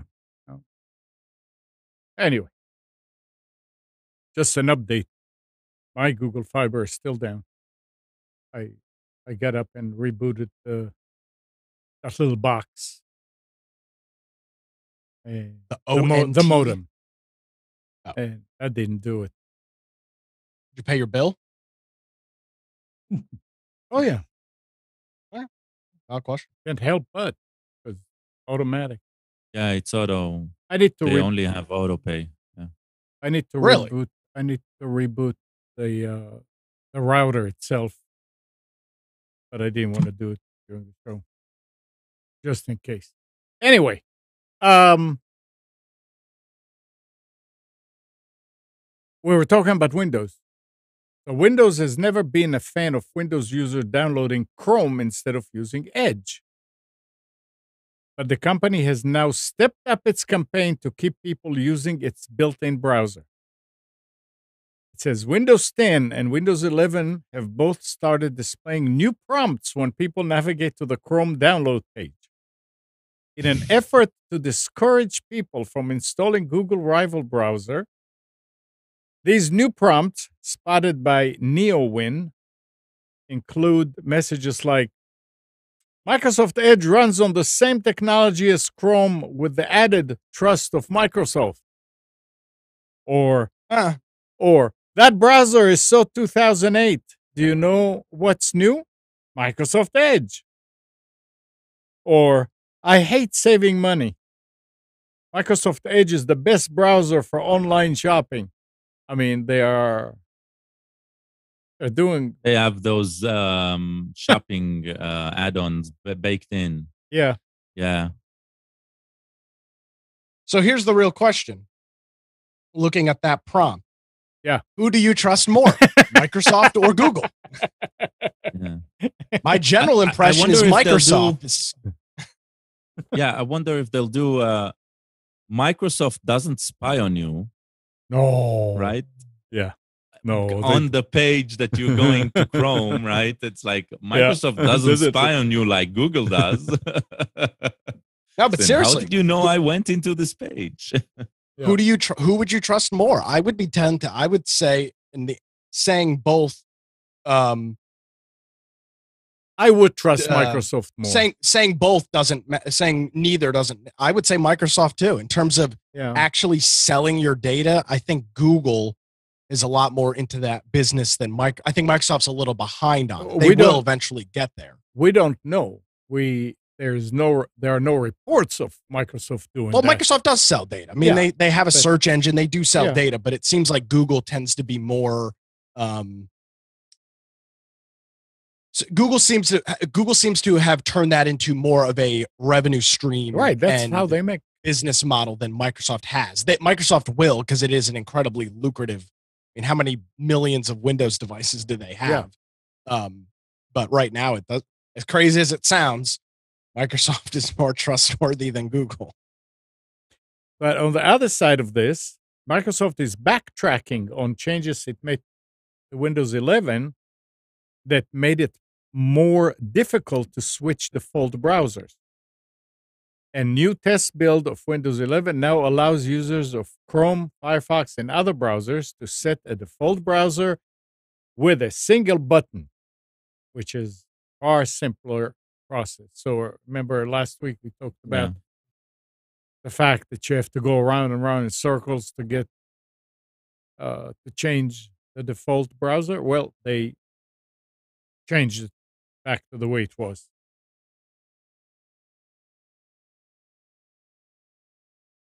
At least, maybe they're listening. Let's hope so.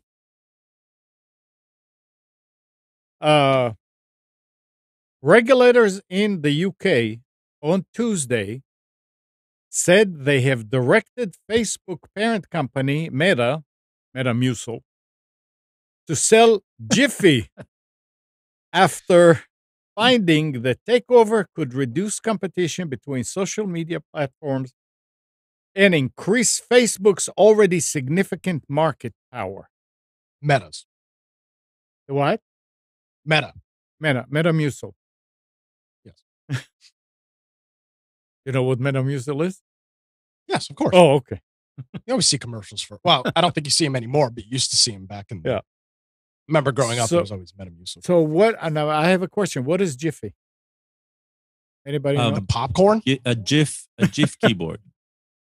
Oh, Jiffy, the keyboard. Yeah, the keyboard site. Oh, yeah. It's a GIF website where it's been integrated into. Actually, is the GIF, iOS? I think.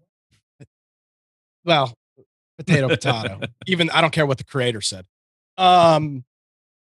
I think the iOS keyboard with the GIFs is now using the Jiffy service, and I think Discord uses it too. It's very popular. There are several.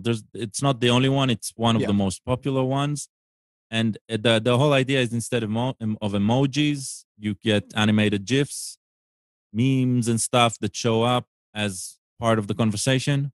So that's what they're talking about. Interesting. So anyway, they in the UK they told them they have to sell it. I mean, go figure. And now here's something for people that may come across it. Thousands of networking devices belonging to AT&T internet subscribers in the U.S. have been infected with newly discovered malware that allows the devices to be used in denial of service attacks and attacks on internal network. The device model under attack is the EdgeMark Enterprise Session Border Controller, an appliance used by small to medium-sized enterprises to secure and manage phone calls, video conferencing, and similar real-time communication. As the bridge between enterprises and their ISPs, session border controllers have access to ample amount of bandwidth and can access potentially sensitive information, making them ideal for distributed denial of service attacks and for harvesting data. So, if you are in a small, medium business, just throw it out there to somebody who's in charge. If you have an EdgeMark Enterprise Session Border Controller, they need to look into it. And this is all they said that it's only in the US. SBCs are not super popular. I interacted with maybe less than a handful of them when I was doing the IT work, but there were some SIP providers that provided SBCs, but they're not necessary. It seems, from what I understand, and I'm not super well versed on session border controllers, it seems like if you're in a large environment, you can the session border. There's much more use for a session border controller in a very large environment than there is if you've got a dozen or two VoIP phones. If you've got hundreds of VoIP phones, it seems that the SBC is a little bit more useful. Yeah, I think when they talk about medium size, I think is above 500. Probably, yeah. Yeah. So, but it belongs to AT&T. It's not other companies. It's only if you have AT&T. AT&T is the one using them for their own subscribers. Oh, so that means AT&T is using these at the head ends and the offices to manage the VoIP calls. It's their device. They're belonging to AT&T internet subscribers in the U.S. But they don't give you the device. The device is on their end. Is that what I'm understanding? I guess. They don't explain here, but they said that it's an AT&T device, and it's called the EdgeMark Enterprise Session Border Controller. Yeah, I'm looking at it right now. This device is definitely, they're not providing these to consumer. Because your modem is the one that's, well, no, your modem's not. I don't know. I'm not sure how the VoIP setup works. I don't know. With you. But I thought that people should know about that.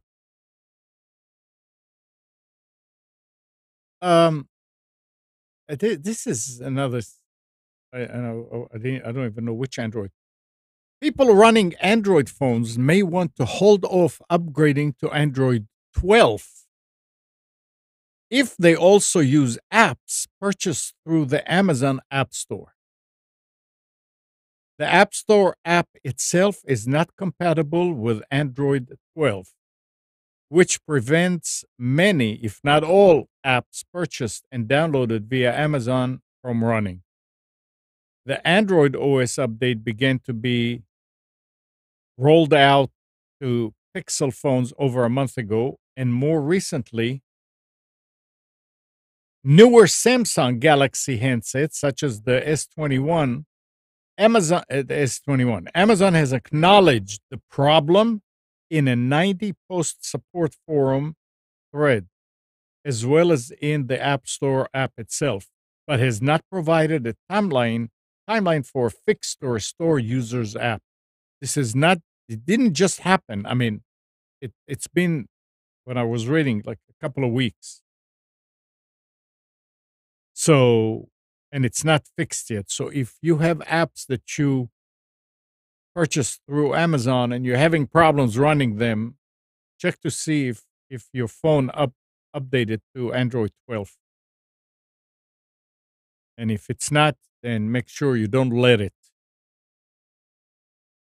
And I don't know that Amazon actually informed No, the real people. problem is that Amazon's ecosystem is based on a much older version of Android. So Yeah. inherently, even if they solve the This problem. the app shop, the app store problem, Yeah. right? Then it's probably it'll probably also show that a lot of the applications installed will not necessarily run. Oh. The purchased owned applications, right? Even if they're free, they're owned. They won't run. So it's just a matter of backward compatibility with the OS, right? That is, the forks have grown too far apart, basically. And I don't think Amazon, I mean, the latest update Amazon did to their OS brought it forward, but didn't bring it forward to Android 9, 10, or even 11. I think it's Sheesh. around 8. So, yeah. No, it's because they've gone to completely separate directions at this point. And I don't think that's, I mean, Yeah. it's sad in a way, but I don't think it'll change. So, Now, going back to home automation, recent research from Consumer Watchdog suggested homes filled with smart devices could be exposed to more than 12,000 attacks in a single week. Default passwords for internet-connected device will be banned, and firms which do not comply will face huge fines. We talked about it last week, and I don't remember reading it, but 12,000 attacks in single week. Sounds about right. That's bad stuff. No, it's not. Go look at your router logs. There's Well, people trying yeah. to, there's people pinging you and scanning your network 24/7, 365. That's why you don't port forward stuff you don't need to. and you In- only port forward to something that you know is updated and secure. In 2017, for example, hackers stole data from a U.S. casino via an internet-connected fish tank. I remember that. It was probably in Vegas. It was probably a little bit larger than a fish tank. It was Yeah, probably well. a full freaking aquarium. There have also been reports of people accessing home webcams and speaking to family members. And poor security on a home Wi-Fi router could have been behind the uploading of illegal child abuse images from a home network that led to police accusing an innocent couple of a crime. Yeah, While but they're they're talking about default passwords in Yeah. this case. yes, By poor, Well, and this is- poor security. That means no security. That means right, leaving the that's door open. no security. Yeah, and it's absolutely. sad. I agree. It's sad. Well, this It's is sad what on all- happens if you're going to buy cheap Chinese devices off Amazon, which is fine. I've got plenty of them. You need to go in there and set them up and change Right. the default passwords and do a little bit of research for yourself. Right. Because once you put it on the network, most of them have access to your network. Well, not even that. They talk to the outside, meaning that Yeah. something can talk to them. Now, gadgets, airtags. People buy airtags. Oh, yes. This has been a big controversy. With what? AirTags. Yeah. People are, yeah, go ahead. The story here is that the car thieves are using them. Big time. They go around parking lots or wherever they see a car that say, "Oh, you know what? I want to steal that one." They tag it. They use the tag with magnet. Oh, okay. And Yeah, then yeah. at their leisure, they see where it's at. They case the place to see how it is. They go home, steal the car Yep. keys. Yeah. Yep. There's a problem with the AirTags that Apple's, well, not a problem, but if an AirTag is within your proximity for a period of time for more than 7 days, then it will send you an alert on your phone that says, hey, there's an AirTag in your proximity that is not paired to this phone. Yeah, they should do it a lot. Yeah, because faster. people are using it to stalk individuals. They're Yeah. putting it on in their bags. I mean, it's people are screwed. Yeah, it was saying that. Well, remember why these were created in the first place, right? And they're used.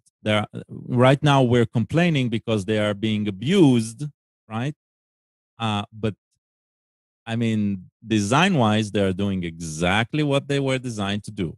Yeah, To be findable, right? So yeah. Yeah, they're being abused. Now the article is So saying now it's something that became popular, and because it's popular, then people are looking on how can I abuse them, and now they're being abused.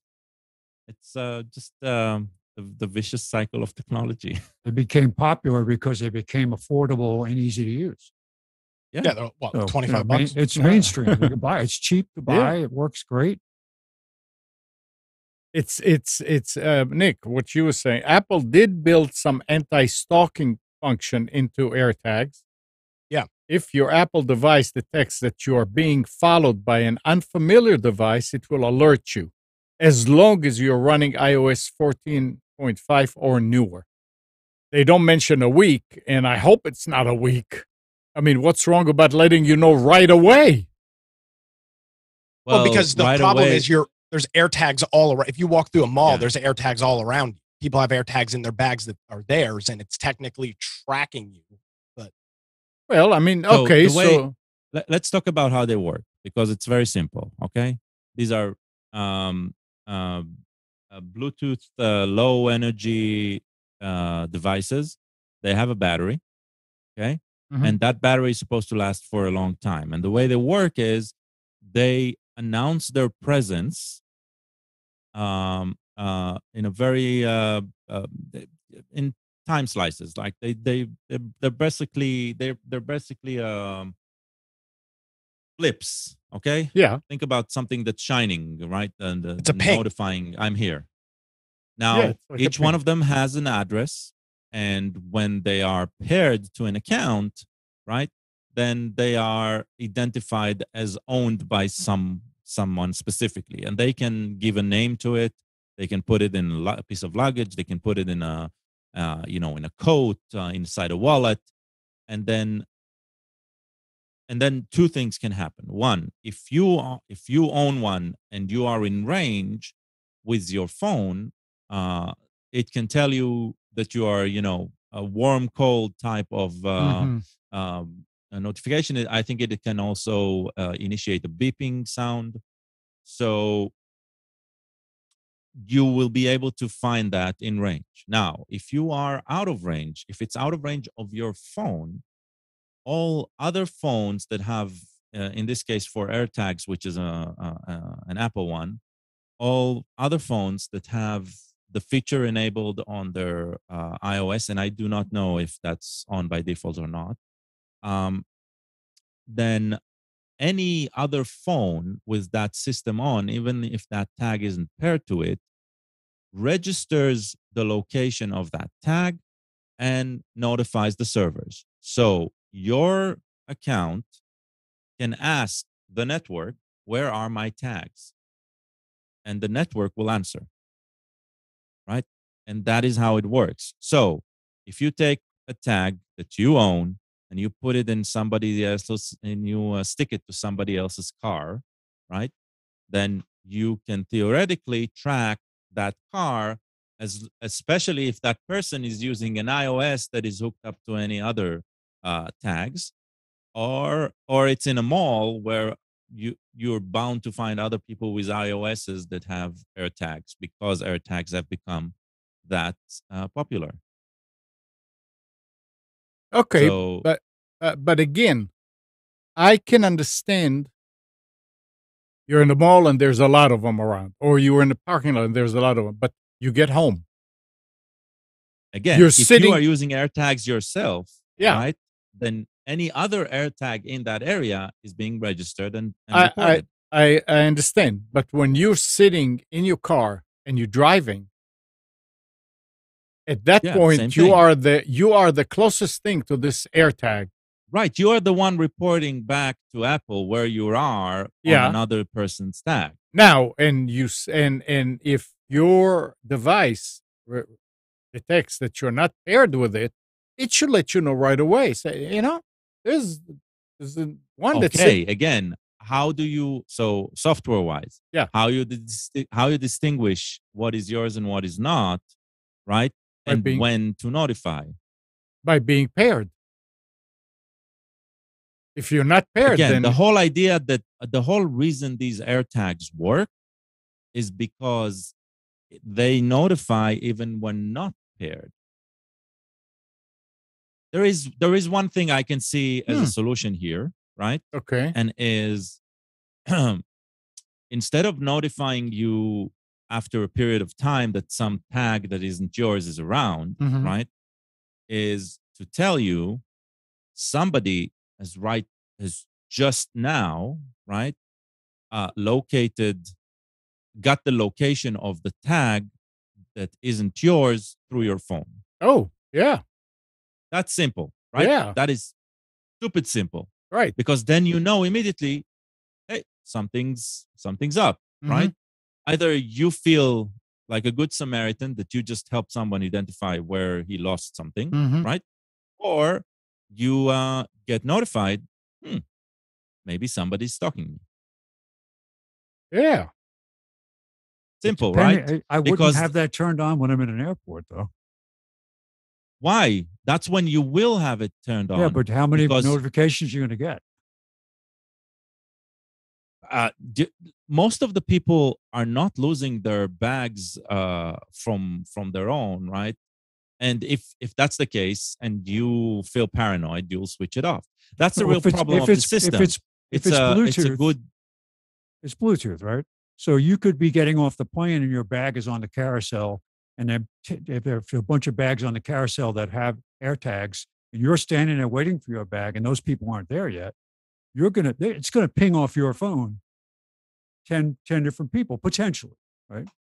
Yep. So that's the whole problem of the system, right? It's a good faith system, and good faith is easily abused. So interesting. How do you fix that? By putting an icon with a person's face to pop up for each AirTag. Yeah, I'm kidding. The next thing is they'll have AirTags for Republicans and AirTags for Democrats. That's it. And independence. All right. Well, it's that time of day. Anything else anybody wants to add? 2 + 2 is 4 most of the time. Well, if anyone on the call is interested in artificial intelligence, understanding how AI programming works today, and want to play a bit, the free game on Epic Games this week is exactly that. It's a simulator of AI systems. And I took it for a spin, and I got to say, as a programmer, I never really understood AI systems that well. I knew some of the buzzwords. This game is fantastic in providing the insights and background. Did you put the link in there? And giving you some. Epic Games. Go to Epic Games, epicgames.com, and just download the free game. It's worth it. If you don't have an account, create a free account and download it. It's I don't think it even needs specialized gaming hardware. It's 2D diagram like and stuff, and works very well. I find it very interesting and very good. Okay. Yeah. Vince, anything to add? No. Nick? Nada. All right. See you next week. Yep. So thanks, everybody. And good morning, Kathy, Hannah, Nabil, Mac, Norm, Katie and Donna, Dina, Arlington, Micha, Eleanor, Sarid. Thanks, everybody, for tuning to Computers 2K Now. We hope you enjoyed and maybe learned something from our time together. Remember to practice safe computing. Back up your hard drive and update your virus scanner. We'll be back here next Sunday at 9, but you can always reach us at computers2kno.com. Monday through Friday, 6 to 9 a.m., Nick does his news show on Wilmington's 980 The Wave and 107.9 FM in Wilmington. And you can also listen to all the recordings at nickcraig.com. And Tuesday at 7 p.m., Nick and Brian do the Infection Podcast. One word, Infection Podcast, on Twitch. This is a show for survival games, survival gamers. So Tuesday, 7 p.m. Check because sometimes it's on Wednesday. Depends what on their schedule. But it's fun to listen. Talk to you next week.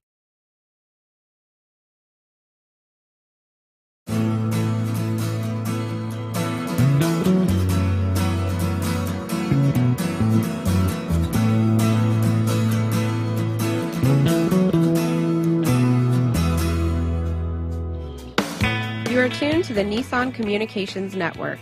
If you tuned in too late, you can always watch each program in its entirety or download an MP3 audio file of it in the archives section at nissancommunications.com. Don't forget to subscribe to our YouTube channel, follow us on Twitter, and like us on Facebook. Sponsored by StreamingGear.com, Carolina Apparel, and DeltaForce.net.